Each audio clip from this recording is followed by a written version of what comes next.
Hello and welcome to another new week on Collector's Lot, and today's programme is packed full of collectibles, airborne as well as land-based. We have memories of pigeon fancying, a woman who collects portraits of herself, and a collection from the world of this exciting sport.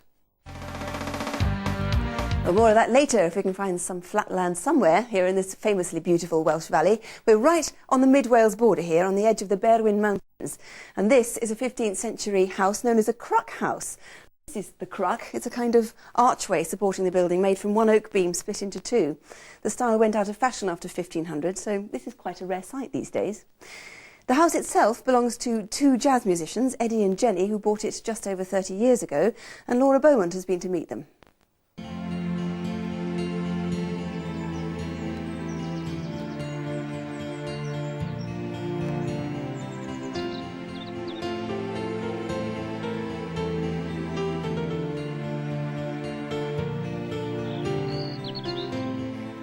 Here amongst the rolling hills of Wales on a breathtaking sunny day at the home of Jenny and Eddie, a home that they've spent 30 years transforming from a ruin into something quite extraordinary. So how long have you been here? Well, we found the place 31 years ago, and we've been living here full-time for 11 years. Since I took early retirement. Yes. So what did this house look like when you first saw it? Do you want to answer that, or shall I? You answer. Well, you see, I have rose-coloured spectacles, so to me it looked like a palace waiting in a sort of fairy woodland. To Jen it looked, what, like a pile of old bricks?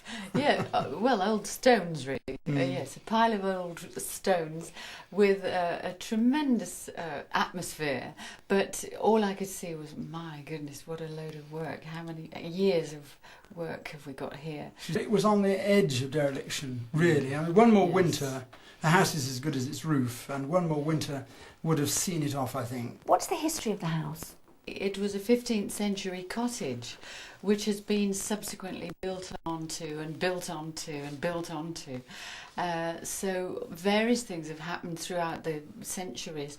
Wherever possible, we've tried to expose the history of it, and I was very excited when I was tapping away at a suspicious lump in the plaster. But we did expose that what was in fact a 15th century cruck, which is where you get the two beams cut from one piece of oak and then put together and let together and then hauled up.